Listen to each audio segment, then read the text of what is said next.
পরিবার এসেছে। আমার দাদু he was the member of the first batch of ওদেরকে যে ক্যালাস বলে এটাকে এরকম চেপে চেপে দেখতো কি ও চাষি কি এর কাছাকাছি মাস্টার সূর্য সেনের ওইটাতে চিটাগং এই চিঠিটা আমার পিসিরা পেয়ে গেছে। দুটো পিসি সুসাইড করেন। এক একটা স্টোরি আমি কালেক্ট করেছি কি বাংলাদেশ বর্ডার পার হচ্ছে পিছন থেকে গুলি চলছে। নমস্কার বন্ধুরা, চম্পা ব্লগে আপনাদের সকলকে স্বাগত জানাই। আশা করছি আপনারা সবাই ভালো আছেন। আজকে আপনাদেরকে নিয়ে এলাম আন্দামান নিকোবরের রাজধানী শ্রী বিজয়পুরম থেকে প্রায় 30 কিলোমিটার দূরে একটা গ্রাম বারমানালা। এই বারমানালা গ্রামে খুব সুন্দর সুন্দর সমুদ্র সৈকত আমরা দেখতে পাই। আজকে সুন্দর একটা সমুদ্র সৈকতে আপনাদেরকে নিয়ে এসেছি। আর এইখানে বসেই আমরা ডক্টর প্রণব সরকারের মুখেই আমাদের বাঙালি রিফিউজিদের অজানা কিছু ইতিহাস আমরা দাদার মুখেই শুনব। আর দেখতেই পাচ্ছেন জায়গাটা খুবই সুন্দর। এই সুন্দর সমুদ্র সৈকতের নাম হচ্ছে প্রধান বিচ। এখানে পিকনিক করতে আসে এবং অন্যান্য অনুষ্ঠানগুলো এখানে করতে পারে। আর এই জায়গাটা দেখতেই পাচ্ছেন, এত সুন্দর জায়গা, নারকেল গাছ রয়েছে, খুবই ঠান্ডা একটা জায়গা। আর সমুদ্রের দৃশ্যগুলো এখান থেকে বসে দেখতে অপূর্ব। আপনাদের কাছেও হয়তো আজকের এই সমুদ্র সৈকতটা খুবই ভালো লাগবে।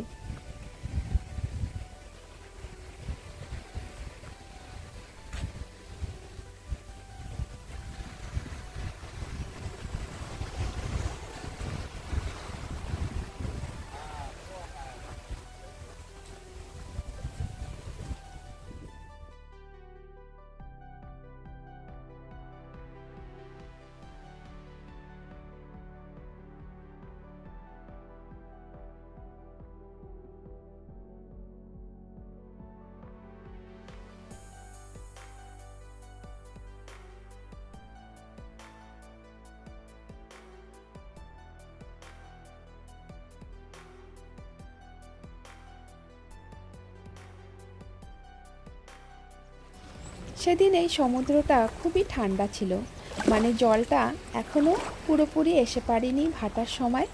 আর জলটা এতই পরিষ্কার, মনে হয় একদম কাচের মতো। এই জায়গাটা এতই শান্ত পরিবেশ, আর ভীষণ গরমকালেও এই জায়গাটা খুবই ঠান্ডা থাকে। তাহলে চলুন আমরা আজকে ডক্টর প্রণব দাদার কাছ থেকে আমাদের বাঙালি পুনর্বাসনের অজানা ইতিহাস আমরা শুনি। আন্দামানের ইতিহাস সম্বন্ধে দুটো একটা বই অলরেডি লেখা কমপ্লিট হয়েছে, এটা পাবলিশও হয়ে গেছে। আরেকটা বই লেখা চলছে, তো আন্ডার প্রসেসে আছে।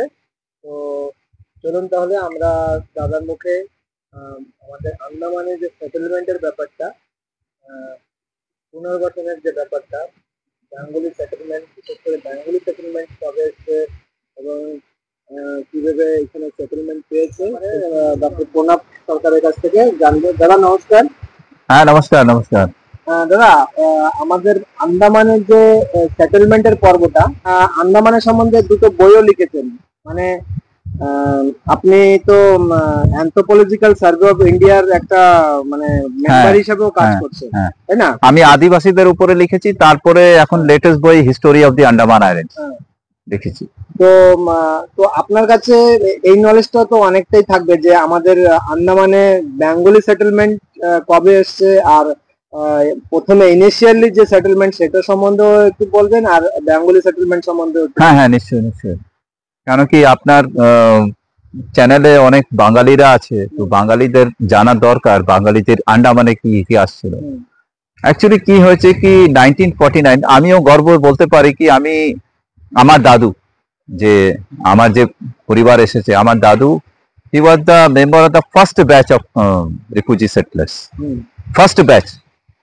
মার্চ মাসে 1949 মার্চ মাসে দুটা ব্যাচে এসেছে, দুটো গ্রুপে আন্দামানি বাঙালি সেটেলমেন্ট এসেছে, সেটলার্স এসেছে রিফিউজি হয়ে ইস্ট পাকিস্তান থেকে। তখন ইস্ট আপনার ইস্ট পাকিস্তানি বলা হবে, বাংলাদেশ তো 19 হয়েছে 71 হয়েছে। তো তো ওইখান থেকে নানান ধরন থেকে ওই জায়গা থেকে হয়ে ওরা রেফিউজি সেটেলমেন্টে ক্যাম্পে ছিল, ক্যাম্প থেকে ওদেরকে তারপরে নিয়ে আসা হয়েছে। কিন্তু ওইটাতে কিছু কন্ডিশনস ছিল আনার জন্য। ওদেরকে যে ক্যালাস বলে, এটাকে এরকম চেপে চেপে দেখতো কি ও চাষি কিনা, ও চাষি কিনা, ওর শরীর মজবুত আছে কি, গায়ের চামড়া এরকম চেপে চেপে দেখতো, চেপে দেখো ক্যালাস, এটাকে চেপে চেপে দেখতো আর ওর থেকে জিজ্ঞেস করতো। কিন্তু লোক তো কষ্টতে ছিল, লোকজন যারা আসতে চায় ওরা তো কষ্টতেই আসতে চাচ্ছে, কেউ নিজের শখে তো আসে নাই। বাংলা আজকে যে বাংলাদেশ এখানে যে পরিস্থিতি হয়েছে, জিও পলিটিক্যাল সিচুয়েশন, ওটাতে ওরা বাধ্য হয়ে আসতে হয়েছে। অনেক ফ্লোরিশিং ফ্যামিলি ছিল, ওরা ভদ্রলোক, ওরাও এসেছে। কিন্তু এবার চাষি আছো কিনা, চাষি কিন্তু অনেকজন ছিল না। আমার দাদুও যেমন চাষি ছিল না, কিন্তু হ্যাঁ চাষি বলেছে, চাষি হয়ে তারপরে এদিকে আসা হয়েছে। তারপরে 1949-এ যে ফার্স্ট আর সেকেন্ড ব্যাচ যে আসা হয়েছে মার্চ মাসে, ওদেরকে আন্ডার কলোনিয়াল স্কিম আনা হয়েছে। কলোনিয়াল স্কিম মানে কি, যে 1858-এ জেপি ওয়াকারের যে ব্রিটিশ সেটেলমেন্ট হয়েছে, under colonial scheme, under the same colonial scheme this refugees were brought into Andaman. তারপরে ওয়েস্ট বেঙ্গলের রিহ্যাবিলিটেশন স্কিমে আসা শুরু হয়েছে 1950 অনওয়ার্ডস। ওইটা 1970s অব্দি চলেছে, প্রায় 20 বছর অব্দি চলেছে। কিন্তু যখন ব্যাচ আসা শুরু হয়েছে, তখন ও পোর্ট ব্লেয়ারের কাছাকাছি এদেরকে রাখা হয়েছে। তারপরে পোর্ট ব্লেয়ারের আউটস্কার্টে রাখা হয়েছে। আর এদিকের মানুষদেরকেও একটু আপত্তি কেন ছিল, এটা জাস্টিফাইড ছিল, কেন কি জলের অভাব ছিল। মানে এত পপুলেশন যদি পোর্ট ব্লেয়ারে এক জায়গায় যদি কনসেন্ট্রেট করে, তো জলের অভাব তো থাকবেই। তো সেই জন্য ওরাও সাজেস্ট করেছে কি একটু আলাদা একটু জায়গাতে করা হোক। তবে গিয়ে এদেরকে আজকে জিজ্ঞেস করছে না বাঙালিরা নীল কেন আছে, হ্যাবলগে কেন আছে, কদমতলাতে কেন আছে, নর্থ এন্ড মিডল আন্ডামানে কেন আছে, এইখানে কেন নেই? তো সেটার কারণ এইটাই। তো এই একটা ব্যাপার ছিল, দ্যাট ইজ ওয়াই বাঙালিজ আজকে পোর্ট ব্লেয়ারে কনসেন্ট্রেশন কম আছে, ইন্টার আইল্যান্ডে বেশি আছে। তো পোর্ট ব্লেয়ারে কেউ যদি ঘোরাঘুরি করে, তো ওদেরকে বাঙালি কম পাওয়া যাবে, মতলব রিফিউজিস। কিন্তু outskirt of the port Blair, মানে মংলুটান আছে, মঞ্জেরি আছে, আর চোলদারি বা আগে দিকে, তো এইসব আউটস্কার্ট এরিয়াতে অনেক বাঙালি আছে। তারপরে তো ইন্টার আইল্যান্ডে তো আছেই, স্বরাজ দ্বীপ আর আমাদের শহীদ দ্বীপে আছে, তারপরে ইয়েস, তারপরে ডিগলিপুর অব্দি আছে বাঙালি, সব রিহ্যাবিলিটেশন স্কিমে এসেছে। এইবার যখন এদেরকে আনা হয়েছে, under some terms and condition, loan দেওয়া হয়েছে, গরু দেওয়া হয়েছে। গরু অনেক জনের গরু সার্ভাইভ করেনি, অনেক জনের এরকম জায়গা দেওয়া হয়েছে, মনে করো তিরু জারওয়া এলাকা, ওদেরকে চাষিও না ই করে, যারা চাষি আছে ওরা কষ্ট পেয়েছে, কেন কি জায়গা ওই কন্ডিশনে ছিল, মানে একটা মানে পাথরি জায়গা, মানে ফার্টাইল ল্যান্ড ছিল না। জঙ্গল তখনই পরিষ্কার করে দিয়েছে কেমনে করে। আর কিছু কিছু এলাকাতে তো জারবা উৎপাত করতো, জারবা এসে যেত, তীর মারতো তিরুর এলাকাতে। তো অনেক কষ্ট হয়েছে এদেরকে। আর যখন জায়গা তো দিয়ে দিয়েছে, সবকিছু চাষি করো তোমরা, এ করো করো, কিন্তু লোন ওরা চুক্তা করতে পারতো না। অনেক ফ্যামিলি তারপর রিটার্নও চলে গেছে, কিন্তু কম ছিল, কেন কি আর রিটার্নের আর কোনো ইয়ে ছিল না। অনেক কম ফ্যামিলি কিন্তু রিটার্নও চলে গেছে, তো বেশিরভাগ এখানে হয়ে গেছে। তো ওরা অনেক কষ্ট করেছে। আর ওরা আসার সময় কি করেছে, ওরা একটা বুদ্ধিমানের কাজ করতো কি, যখন ওরা ঘুরতে আসতো, ওদের নিজের সঙ্গে পণ্ডিত আনতো। পণ্ডিত আমরা বলে জাতি ব্যবস্থা, তো জাতি ব্যবস্থা একটা এসেনশিয়াল পার্ট ছিল। পণ্ডিত আছে, কর্মকার আছে, কাজ করার জন্য আছে, নাপিত আছে চুল কাটার জন্য, এরকম করে একটা কম্বাইন করে কমিউনিটিকে ডেভেলপ করার জন্য, যেরকম পুরোহিত দরকার, নাপিত দরকার, এটা তো কোনো হীন ভাবনা না, কোনো একটা ব্যক্তি বিশেষ বা কমিউনিটি বিশেষের প্রতি হীন ভাবনা না, একটা কাজ কর্মের একটা বর্গ বিশেষ ছিল, কর্মকার কাজ করা, লোহার, হ্যাঁ অ্যাবসলিউটলি। তো তারপরে একটা ভালো একটা ব্যাপার কি ছিল, আমার দাদু থেকে শুনেছি, আর আজ হিস্টোরিয়ান আমি দেখেছি পুরো মার্কেটে, কি একটা মনে করো একজনের বাড়ি বানাবে, কাঠের বাড়ি, তো সবাই ওর সাহায্য করবে, কর্মকার বানাবে, সবাই ওর সাহায্য করবে। আর যে এস্টাবলিশ আছে ওর বাড়িতে খাওয়া দাওয়া করবে। তারপর ওর বাড়ি হওয়ার পরে তারপরে অন্য বাড়ি বানাবে। মানে এরকম না, এরা ঘুমন্ত হয়ে অন্য সবাই নিজের সাথীদের বাড়ি বানানোর জন্য সাহায্য করতো। আর এক এক বাড়িতে 3 মাস 4 মাস পড়ে থাকতো। আজকে আমাদের গেস্টকে আজকে আমরা 2-3 দিন রাখলে আমাদের মাথা ব্যথা হয়ে যায়, কিন্তু ওরা 3-4 মাস রাখতো, প্রেমে রাখতো, তাও প্রেমে, এরকম নাকি মজবুরিতে, প্রেমে রাখতো, প্রেম আলাপ করতো, সবকিছু ছিল, একটা ভালো একটা রিলেশন, নিজের জায়গা থেকে এসেছে, আমরা ওইখান থেকে কষ্ট করে এসেছি, আমরা এরকম করেছিল। আজকে তো পলিটিক্সে বাঙালিরাই আপোষে একদম উম, লড়ে যাচ্ছে, তো তখনের ব্যাপার আলাদা ছিল। আর বাঙালি রিফিউজি তারপরে আহ, যারা লোন করেছে, অনেক কষ্ট করেছে, আমার নিজের দাদুই অনেক কষ্ট করেছে, আমার নিজের দাদু, এখন আমি আমার দাদুর কথা বলছি। আমার দাদুর একটু হিস্টোরিয়াল ব্যাকগ্রাউন্ড একটু আলাদা আছে, আরেকটা একটা মিস্টেরিয়াস ব্যাপার আছে, সেটা আমি এক্সপোজ করছি এটাতে, আমার বইতেও করেছি আমি, আমার বইতে এটা করেছি যে 1930s এর কাছাকাছি মাস্টার সূর্য সেনের ওইটাতে চিটাগং আর্মরি রেড হয়েছিল, আর ওইখান থেকে অনেক বিপ্লবীরা এখানে সেলুলার জেলে হয়েছে। 1937-38-এ এরা রিপাট্রিয়েট হয়ে গেছে। রিপাট্রিয়েট হওয়ার পরে যখন মাস্টার সূর্য সেনের যখন এইসব ছিল, কেন কি 19-20 বছর 14 বছরের ছেলেদেরকে নিয়ে ও একটা ইন্ডিয়ান রিপাবলিক আর্মি, যে আমরা আজকে আইএন এর কথা বলি, নেতাজির ইন্ডিয়ান ন্যাশনাল আর্মি, নেতাজির ইন্ডিয়ান ন্যাশনাল আর্মি তো 1942-তে হয়েছে, 12 বছর আগে মাস্টার সূর্য সেন একটা ফোর্স বানিয়ে নিয়েছে বা ছেলেদেরকে নিয়ে, ইন্ডিয়ান রিপাবলিক আর্মি 1930s-এ। তো যখন মাস্টার সূর্য সেন অ্যারেস্ট হচ্ছে, ওর কাছাকাছি টাইমে ও বলে দিয়েছে ছেলেদেরকে, তোমরা এদিক ওদিক স্ক্যাটার্ড হয়ে যাও, ডিসপার্স হয়ে যাও, হ্যাঁ, কেন কি তোমাদের বয়স কম আছে, তোমরা এদিক ওদিক যত দূরে হতে পারে পালিয়ে যাও। হুম, কেন কি তোমাদের ভবিষ্য অনেক উজ্জ্বল আছে আর অনেক লম্বা কাল আছে। তো এরা কেউ আসাম চলে গেছে, কেউ ত্রিপুরা চলে গেছে। যখন এই চিটাগং আর্মি রেডের এখান থেকে এরা রিপাট্রিয়েট হয়েছে, এরা ওয়েস্ট বেঙ্গলের জায়গা জায়গাতে এরা একত্র হয়েছে। একত্র হবার পরে তারপরে কি করেছে এরা, এই দিকে একটা অ্যাড্রেস আছে, ওই অ্যাড্রেসে এরা বসে থাকতো, ঠিক আছে। তারপরে বসে থাকার পরে ওরা কি করেছে, একটা 300-400 জন মিলে গেছে, আর যে চিটা মাস্টার সূর্য সেনের সময় যে ছেলেরা এদিক ওদিক পালিয়ে গেছে, ওরাও একত্র হয়ে গেছে, কেউ আসাম চলে গেছে। তো হ্যাঁ, আমার দাদু ওইটাতে হতে পারে, কিন্তু কি আমার দাদু প্রীতিলতা ওয়াডেদার এসবের কথা বলতেছিল যখন এদিকে এসেছে। তা প্রীতিলতা ওয়াডেদার তখন কলকাতায় ছিল, কলকাতা, তারপরে ও মাস্টারদার এটাতে জয়েন করেছিল। তো এরা কি করেছে, they were addressed as anarchist and terrorist even that time, those time. তো এরা কি করেছে, একটা নিজের একটা সংগঠন তৈরি করছে, x Andaman political prisoners fraternity circle, ঠিক আছে।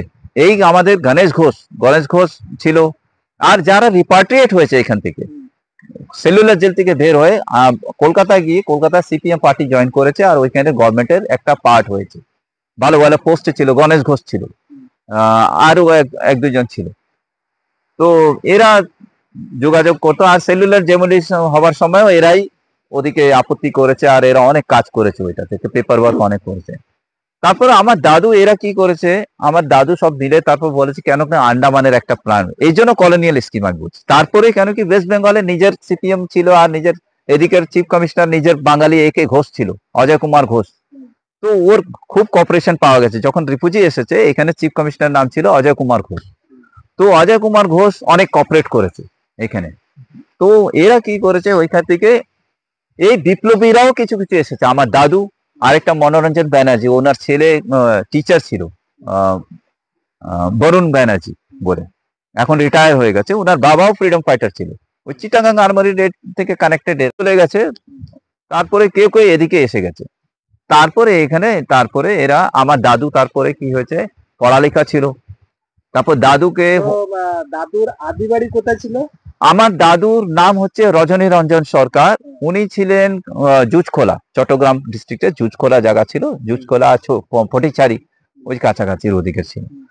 তো আমার দাদু যখন এদিকে এসেছে, তারপরে ওর অ্যাক্টিভ পলিটিক্যালি অনেক অ্যাক্টিভ ছিল, আর আমার দাদুকে দায়িত্ব দিয়েছে, দাদুকে দায়িত্ব দিয়েছে এখানে অ্যাডমিনিস্ট্রেশনকে, তুমি যাও ওইখানে রিফিউজিদের বাঙালিদেরকে তুমি নিয়ে আসবে। আর ফর দ্য নেক্সট 20 years আমার দাদু সার্ভ করেছে। আমার দাদু became the first refugee settlers to become a member of the Home Minister's Advisory Council. হ্যাঁ, before that chief commissioners advisory council. আমার দাদু 61-62 সময় বিএন মাহেশ্বরের সময় আমার দাদু হোম মিনিস্টার্স অ্যাডভাইজারি কাউন্সিলের মেম্বার ছিল, ওটা আমার কাছে আছে ডকুমেন্ট। তো আমার দাদু কি হতে, আমার দাদু চাষি না, কিন্তু এই জায়গায় কি ওই কালের মানুষরা খুব আত্মসম্মানী ছিল। আত্মসম্মান আত্মসম্মান থাকবে, পেটে কিছু নেই, পেটে জ্বালাতন আছে, কিন্তু বলবে না কাউকে, নিজের করে যাবে করে যাবে। এই আমার দাদুর কন্ডিশন ছিল। আমার বাড়িতে কিছু নেই, ছিল না। আমার পিসি, 5টা পিসি ছিল, আমার বাবা একটা ছিল।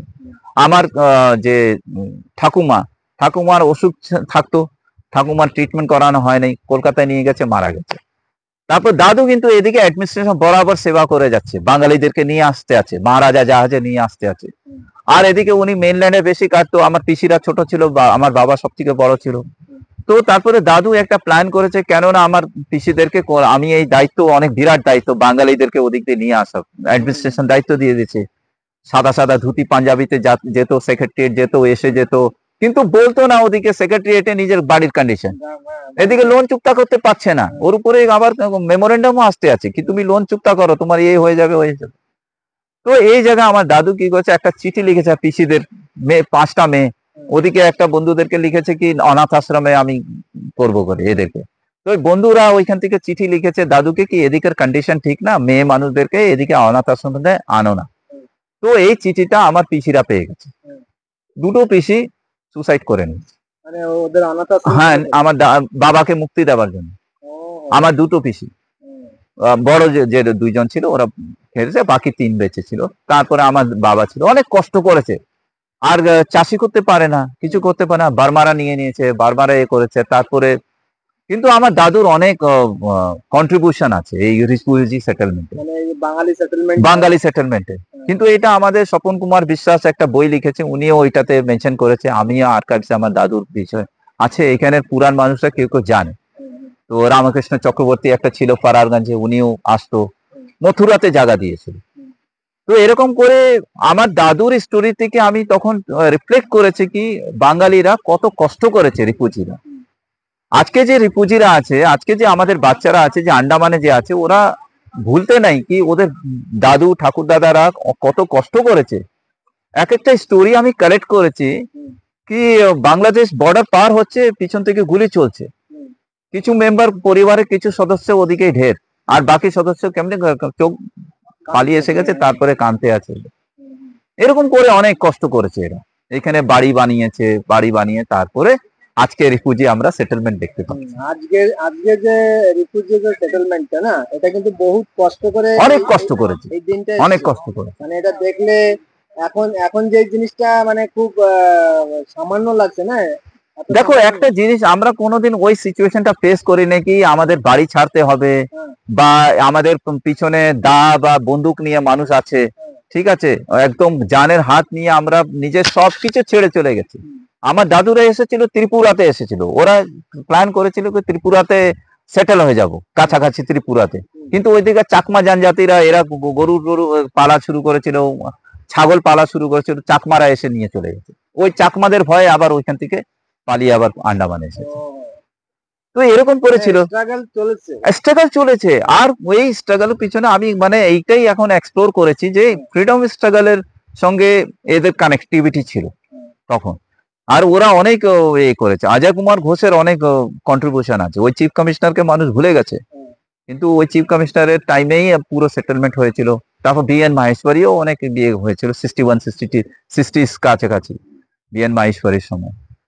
তো অনেক কষ্ট ছিল, গরু মারা যেত, গরু মেরে গেছে। তো আমি একটা কথা বলতে চাই, এখন যে বাংলাদেশের পরিস্থিতি, তো সেই পরিস্থিতিতে দেখে মানে আন্দামানের মানে এই চম্পা ব্লগ থেকে যে ভিডিওগুলো দেখে বাংলাদেশের লোকেরা দেখে এইখানে যে পরিস্থিতি, সেই পরিস্থিতিটা কল্পনা করে যে আমরাও যদি সেই সময় আন্দামানে চলে যেতাম, তাহলে হয়তো আজকে যে বাংলাদেশের সিচুয়েশনটা, নিশ্চয়ই সেই সিচুয়েশনটা আজকে আমাদের দেখে একটা it is a matter of destiny. আমিও কিছু টাইম অবধি ভেবেছিলাম আমার পূর্বপুরুষদের কাছে যাব, আমি ভেবেছি। কিন্তু আমি এখন আজকে যে আচানক যে জিও পলিটিক্যাল সিচুয়েশন চেঞ্জ হয়ে গেছে, তো এখন পরিস্থিতি চেঞ্জ। যারা ফেসে গেছে, যারা অ্যাবসকন্ডেড আছে, those who are absconded they are absconded, sorry standard, those who are standard they are standard. আর কেউ অনেক কষ্ট পাচ্ছে এখন, ওদিকে ওরা কষ্ট পাচ্ছে। কিন্তু everybody has a right to live with their own identity and culture, but this is they are being deprived from these basic things. তো তাই আমরা সেই জিনিসটা বলতে চাই যে তখন তখন যে কষ্ট করে দেশ মানে নিজের মনের ব্যথা নিয়ে নিজের মাতৃভূমি ছেড়ে এসছি, আসার পরে এইখানে কত কষ্ট করে নিজের সেটেলমেন্ট নিয়েছে। আজকের যে দিনটা, এই দিনটা তো অনেক কষ্ট করে দেখো একটা জিনিস, আরেকটা জিনিস দেখো, পরিস্থিতিও কত চেঞ্জ হয়ে গেছে। আগে একটা এরকম ছিল, যারা এখানে এসেছে ওদের একটা টানে ওরা গিয়ে তারপরে নিয়ে এসেছে। আমার দাদু নিয়ে এসেছে, নট অনলি আমার দাদু, অন্য মানুষরা এদিকে গেছে। এখানে অনেক সেটেলমেন্ট আছে, যে মনে করো ভাতুরা গিয়ে মেনল্যান্ডে গিয়ে নিজের পরিজনদেরকে নিয়ে এসেছে, নেবারদেরকে নিয়ে এসেছে। আজকে আমাদের ওই ক্ষমতা নাকি বাংলাদেশ গিয়ে আমাদের বাঙালি ভাইদেরকে, ভাই বোনদেরকে নিয়ে আসবো, ওই পরিস্থিতি নাই। জিও পলিটিক্যাল রেস্ট্রিকশন এরকম হয়ে গেছে, আগে ওরকম সিচুয়েশন ছিল না। Cycle of time you know. তো আজকে যেরকম হয়ে গেছে আমরা দুঃখ পাচ্ছি, কিন্তু আন্ডামানে বসে আমি যারা আমরা দুঃখ অ্যাবসলিউটলি যারা বাংলাদেশে আছে, যারা আমাদের মানুষরা আছে বাঙালি, ওদের জন্য অনেক আমাদের বেদনা আছে, সবকিছু আছে, কষ্ট হচ্ছে আমাদেরকে, কিন্তু আমরা আজকের ভিডিওটা এখানেই শেষ করলাম। আপনারা সকলে যদি আন্দামানের বিষয় জানতে চান তাহলে অবশ্যই দাদার বইগুলো পড়ে দেখতে পারেন। তাহলে আজকের ভিডিওটা আপনাদের কাছে কেমন লাগলো সেটা অবশ্যই কমেন্ট করে জানাবেন। ভালো থাকবেন, সুস্থ থাকবেন, ধন্যবাদ।